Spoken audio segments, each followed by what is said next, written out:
고맙습니다. 오늘 투표장에 갔더니 하도 길게 늘어서 가지고요. 그래서 투표를 하고 오느라 끝내고 와야 되니까 좀 늦었습니다. 대단히 죄송합니다. 오늘 광고를 몇 가지 드리고 말씀을 나누도록 하겠습니다. 불우이웃돕기 성탄 선물을 지금 접수하고 있습니다. 12월 23일 주일에 접수하는데 본당 앞마당에서 접수하겠고요. 초콜릿, 사탕, 초코파이, 캐러멜, 낱개로 포장되어 있는 물품을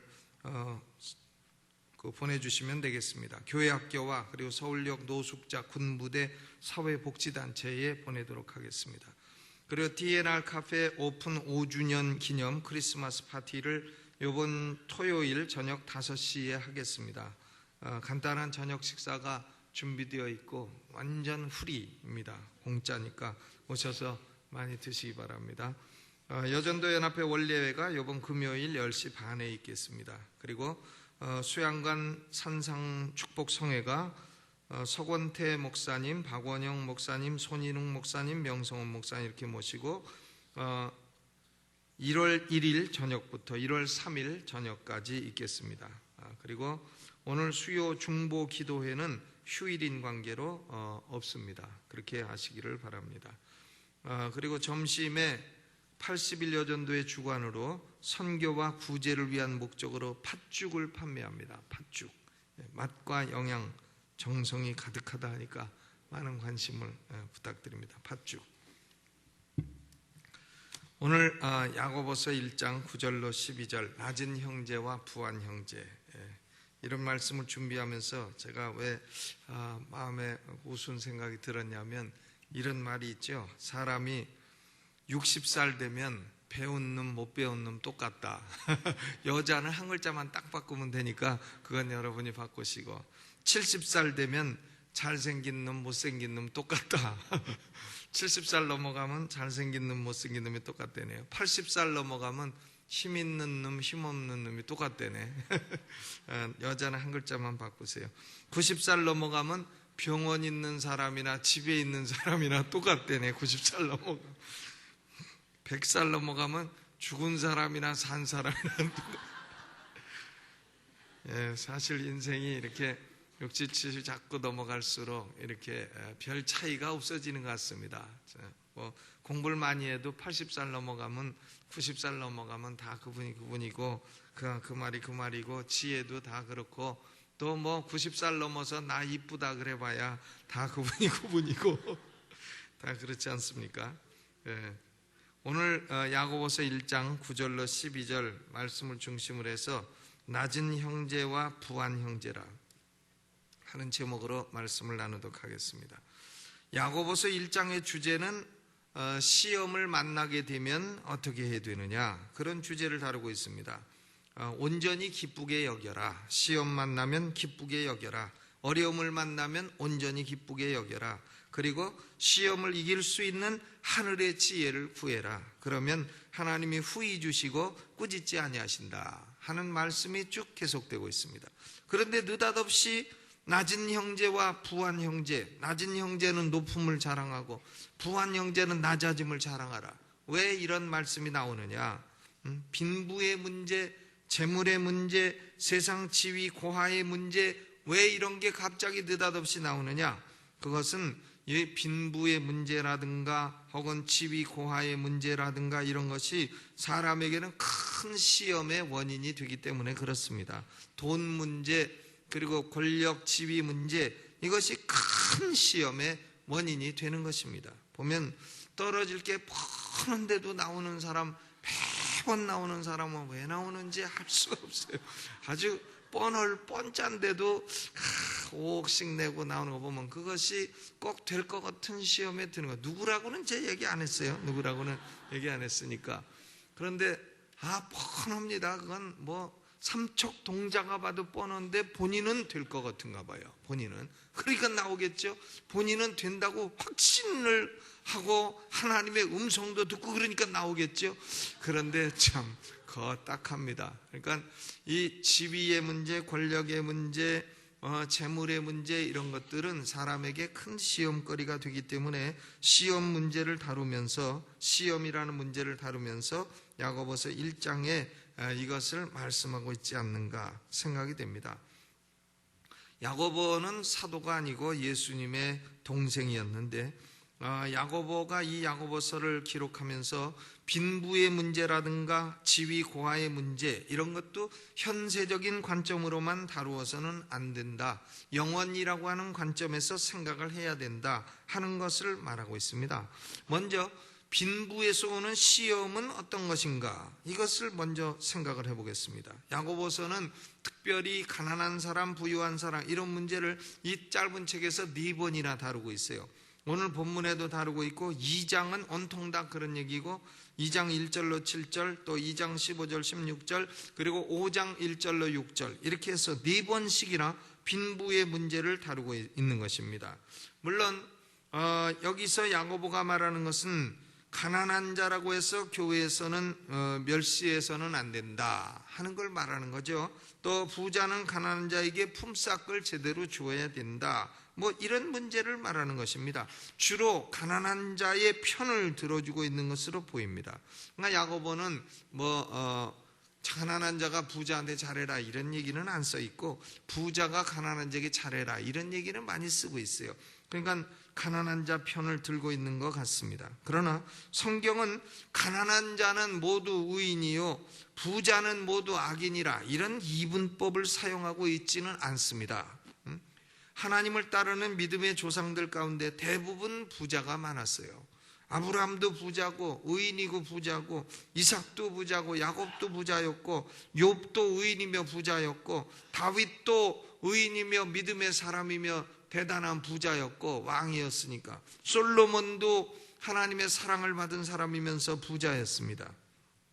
그렇기 때문에 부자라고 다 불의하고 가난한 사람이라고 다 의롭다 그런 이분법을 사용하고 있지는 않다는 겁니다. 때로는 잠언서를 보게 되면 부는 하나님이 지혜로운 자에게 주시는 축복이라 이렇게도 말해요. 지혜로운 자에게 주시는 축복이라 가난은 죄와 게으름에서 종종 오기도 한다 이런 것을 말하고 있습니다. 그러므로 가난한 사람은 몽땅 의인이요 부자는 몽땅 악인이라 이런 등식은 결코 성립되지 않습니다. 그런데 부유함에도 많은 위험이 있고 가난함에도 많은 위험이 있는 겁니다. 부에도 시험이 있고 가난에도 시험이 있습니다. 하나님 말씀은 부유함에는 많은 위험이 따른다 하는 것을 지적하고 있습니다.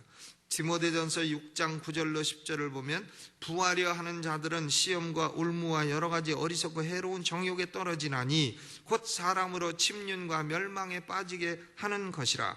돈을 사랑함이 일만하게 뿌리가 되나니 이것을 사모하는 자들이 미혹을 받아 믿음에서 떠나 많은 근심으로써 자기를 찔렀도다.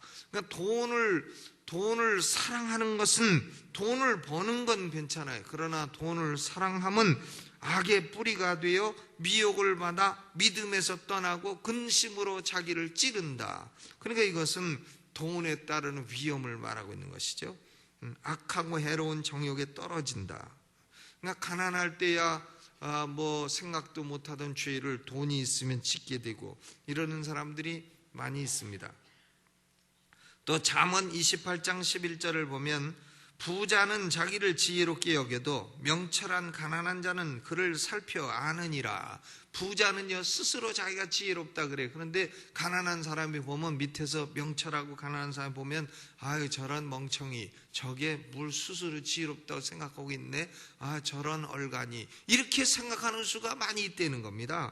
그러니까 부자는 스스로 교만에 빠질 위험이 있다는 걸 말하고 있어요. 사실 그 정도 수준이 안 되는데도 불구하고 자기 스스로 교만에 빠질 수도 있다. 부자는 자기를 스스로 지혜롭게 여긴다. 그러나 가난한 자는 그를 살펴서 저게 지혜롭지 못한 인간인데 어쩌다가 저것이 저렇게 부자가 되었는고 이렇게 생각할 수도 있다는 겁니다.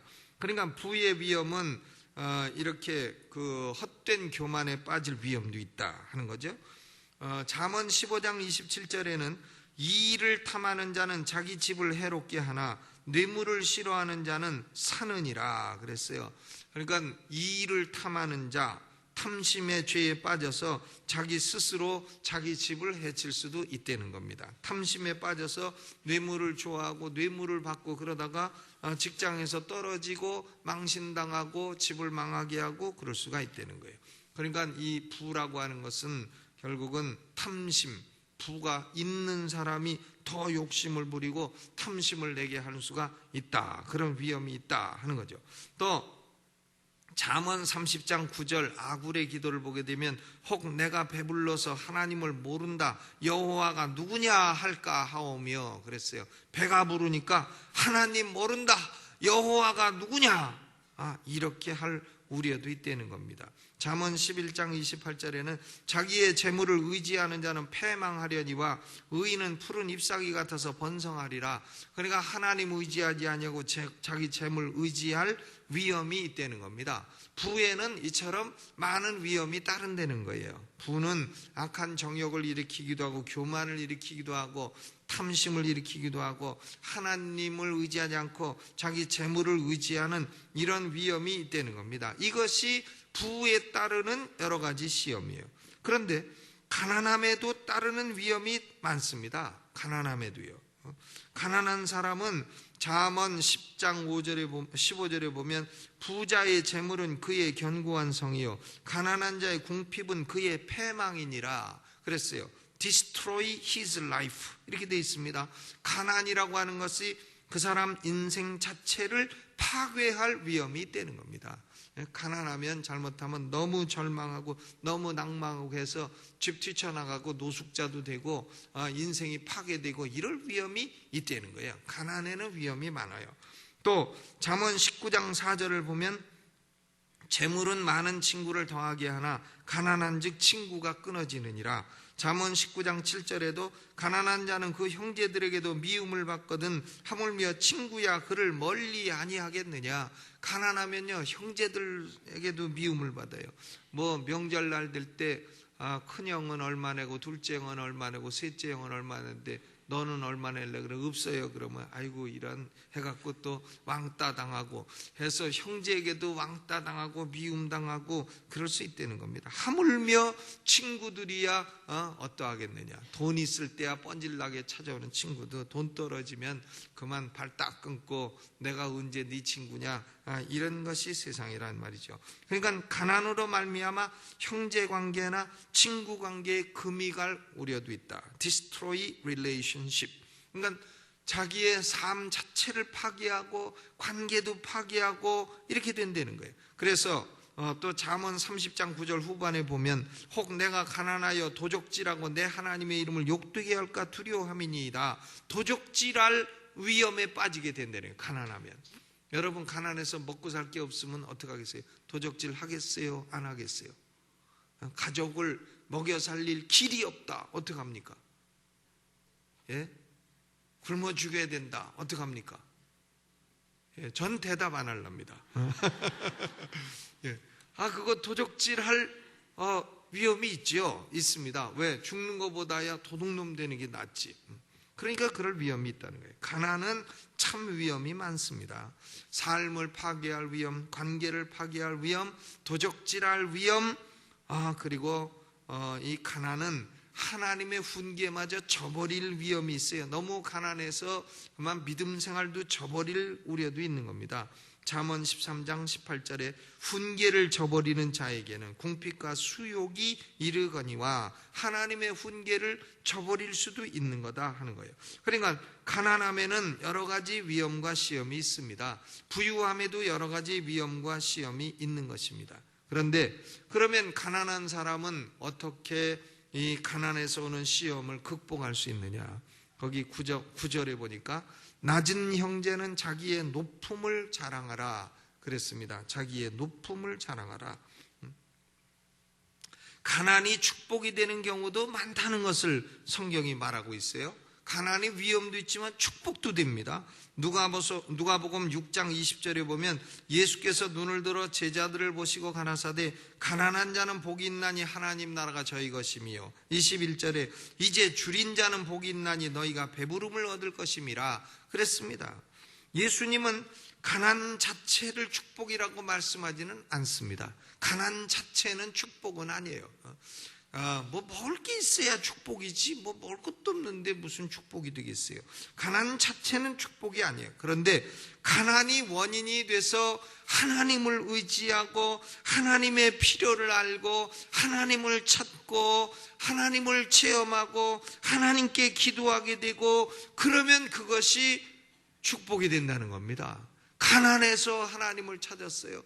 부자일 때는 안 찾았는데 가난이 원인이 돼서 하나님을 찾고 하나님을 알고 하나님을 체험하고 이렇게 된다면 그것이 도리어 영적인 축복이 된다는 겁니다. 하나님 나라가 저희 것이 된다는 거예요. 천국을 소유하게 된다는 겁니다. 그리고 결국은 나중에는 배부름을 얻게 될 것이라 하는 겁니다. 가난해서 예수님을 믿었다는 거예요.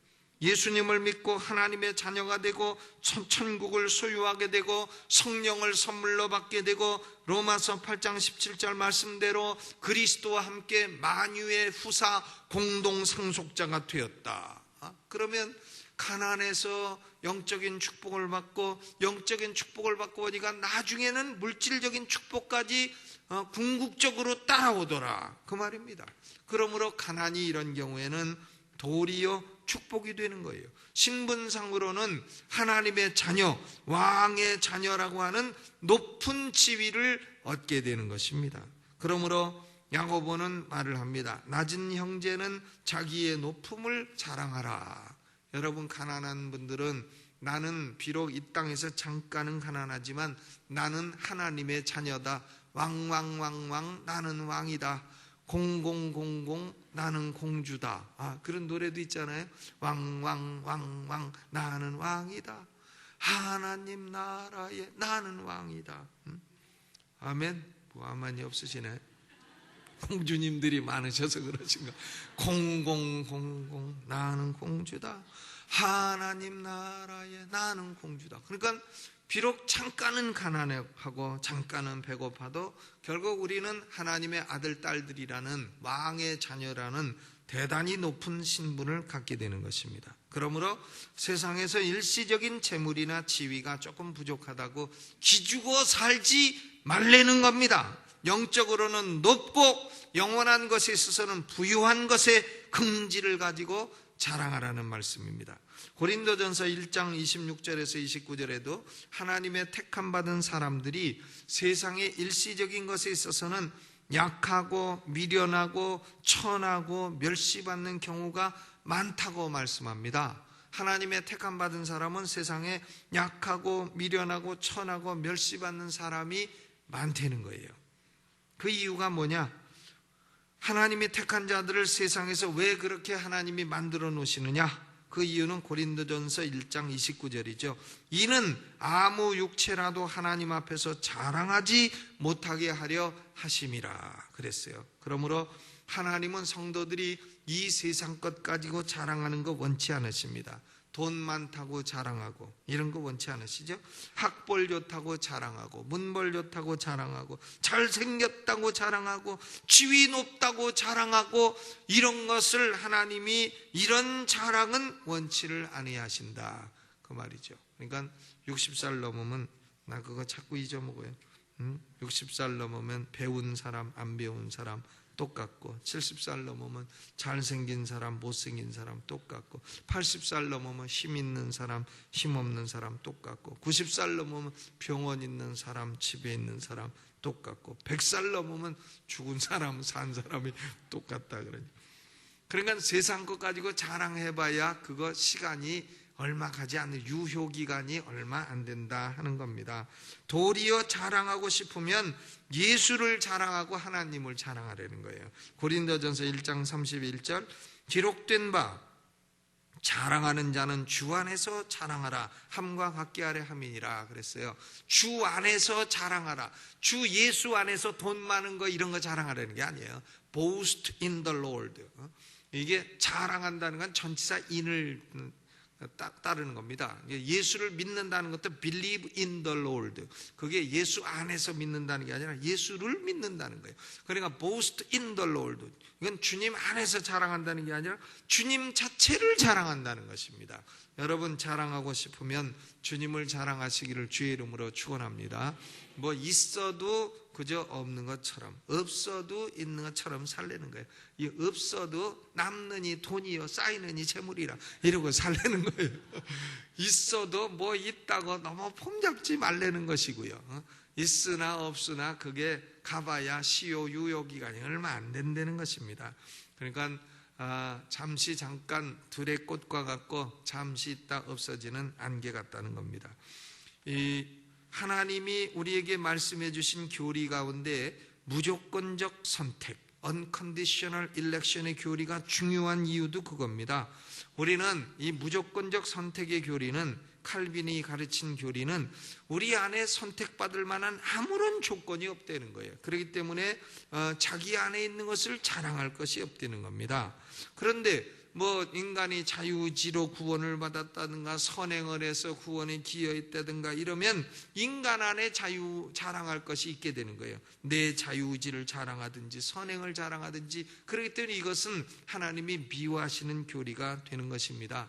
가장 좋은 것은 우리는 주 예수만 자랑하는 사람이 되시기를 주의 이름으로 축원합니다.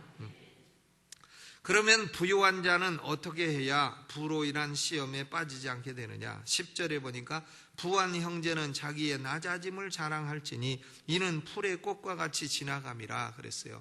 그러니까 부한 형제는 자기가 있어도 뭐 있는 거 티내지 말라는 거죠. 있어도 그저 없는 척 하라는 겁니다. 그러니까 그 부인이 있는 사람은, 아내가 있는 사람은 없는 것처럼 하고 살려는 거예요. 돈이 많은 사람은 없는 것처럼 하고 살려는 겁니다. 권력이 높은 사람은 그저 권력 없는 것처럼 하고 살려는 거예요. 뭐가 은혜가 많고 은사가 많은 사람도 별로 없는 것처럼 하고 살려는 겁니다. 나는 은사가 많습니다, 돈이 많습니다, 권력이 많습니다, 무가 많습니다 하면 너 잘났다 그래 어쩔래 이렇게 되는 거단 말이에요. So what? 어쩔래? 이렇게 되는 거니까 그런 걸 자랑해 갖고는 하나님도 기뻐하지 아니하시고 사람들도 꼴사납게 생각하지 그걸 뭘 그렇게 훌륭하게 아이고 잘나셨습니다 안녕하세요 하고 인사하고 그러지 않는단 말이에요. 그러니까 그저 있는 사람은, 뭐든지 있는 사람은 없는 것처럼 하고 살려는 겁니다. 도리어 그것 때문에 내가 은혜 못 받고 그것 때문에 내가 기도 안 해갖고 참 걱정이라고 말을 해도 그렇게 하려는 거죠. 자기의 낮아짐을 자랑하려는 겁니다. 왜냐하면 자기의 모든 부나 자기가 가진 모든 권력이나 지위나 이런 것은 풀의 꽃과 같이 지나감이라 그랬어요. 풀의 꽃, 풀이 있잖아요. 풀에 들풀에 꽃이 핍니다. 그런데 그것은 바람 잠깐 불고 해가 돋고 꽃이 말라지면 떨어지고 모양의 아름다움도 없어지고, 그처럼 부한 자도 그 행하는 모든 일에 이와 같이 쇠잔하리라 그랬어요. 여기서 말하는 부자는 부한 형제라 했으니까 믿음이 있는 부자를 가리키는 겁니다. 그러므로 믿음이 있는 부자는 자기의 재물을 더 늘리려고 추구하다가 하나님을 잊어버리는 이런 시험에 들지 말고 자기의 재물은 결국 쇠잔할 것이요 자기의 아름다움도 곧 사라질 것이라 하는 것을 알아서 그로 말미암아 내가 돈 버느라고 기도 못했고 내가 사회적으로 높아지느라고 성경 못 받고 아이고 그러므로 말미암아 참 가난한 사람들에게 내가 영적으로 뒤져서 낮아지게 되었다. 도리어 말하고 자랑하려면 그런 얘기를 하라는 것입니다. 미국 속담에 그런 말이 있다 그래요. 궁이나 쫄이나 장기 끝나면 똑같은 통 속에 들어간다. 그런 말이 있다 그래요. 궁이나 쫄이나. 근데 이제 미국 장기는 뭐 궁이나 쫄이나 이런 게 없으니까 우리 말로 이제 번역을 한 건데 The king and the pawn go back into the same box란 이런 건데, 그러니까 장기판에 소주 뚜껑 있지 않습니까? 소주 뚜껑. 그게 궁이 없으면 궁으로도 쓰다가 졸이 없으면 졸로도 쓰다가 사가 없으면 사로도 쓰다가 마가 없으면 마로도 쓰다. 장기판의 소주 뚜껑은 아무데나 다 씁니다. 그런데 장기 끝나고 나면 궁이나 말이나 상이나 소주 뚜껑이나 다 한 통 속으로 다 들어가게 된다 하는 얘기예요. 그러므로 인간이 가지고 있는 명예, 권력, 부 이런 것은 결국 일시적인 것이요 그 효과가 영원토록 가지 아니한다는 걸 말해주는 겁니다. 우리는 참 우리 집안이나 가문을 생각할 때 야 피가 천방지축 마골피 이래가지고 사람들도 다 그러고 또 뭐 스스로 생각해봐도 뭐 하나 내세울 게 없고 그러면 명문가는 어떤가? 명문가를 아시죠? 미국의 최고 명문가 케네디 대통령 집안. 난 그런 집안 안 될랍니다. 그 케네디 집안이 명문가라 하지만 뭘 뒤집어 보면 명문가 아닙니다. 전부 다 암살당했지, 암으로 죽었지, 이혼했지, 스캔들 있지, 비행기 타고 가다 떨어져 죽었지, 온통 그 집안에 사고투성이고 뭐 좋은 거 없습니다. 그러니까 영원이라는 관점에서 보면 대통령 가문이라고 해서 영원 속에 높은 게 아니에요.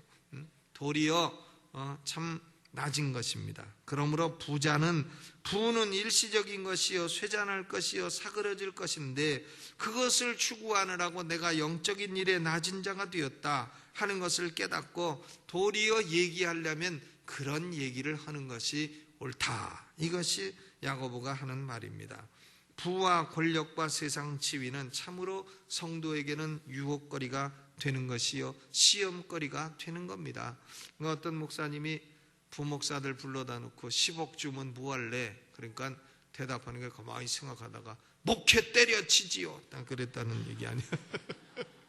얼마나 힘들었으면 그래 때려친다고. 그런데 부와 권력과 지위는 이처럼 사람들에게 시험거리가 되는 거예요. 그러니까 대전에 어떤 목사는 예배당을 건축하는데 건축원금이 부족한데 어떤 장로가 돌아가시면 30억을 놓으니까 갖다 주니까 그거 갖고 도망가 버렸어요. 도망가 버렸다가 다시 왔어요. 한 달 만에. 도망가서 가만히 생각해 보니까 안 되겠는지 다시 와갖고 다시 목회를 한다 그랬대다. 근데 이제 내가 도망간 게 아니라 그걸 갖고 기도하느라고 갔다 왔다 이러고서 이제 갔다 온 건데 사실은 좀 도망간 건데 30억 나한테 한번 갖다 줘보세요. 도망가나 안 가나. 참 부가요 이거 시험거리죠. 시험거리입니다. 지위도 시험거리예요. 예를 들어서 대통령이 나한테 전화해 갖고 청와대에 경제 담당 특보로 오시오, 뭐 종교 담당 특보로 오시오. 그러면 갈까 말까 안 가지만 그러나 시험거리가 된다 그런 얘기죠. 부와 권력과 지위는 시험거리가 돼요.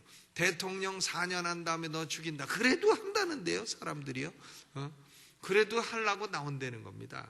내가 아는 어떤 사람은요, 대전에 사는 사람인데 이 사람은 매번 대통령 할 때마다 나온대요. 그리고 보면 안 나와요.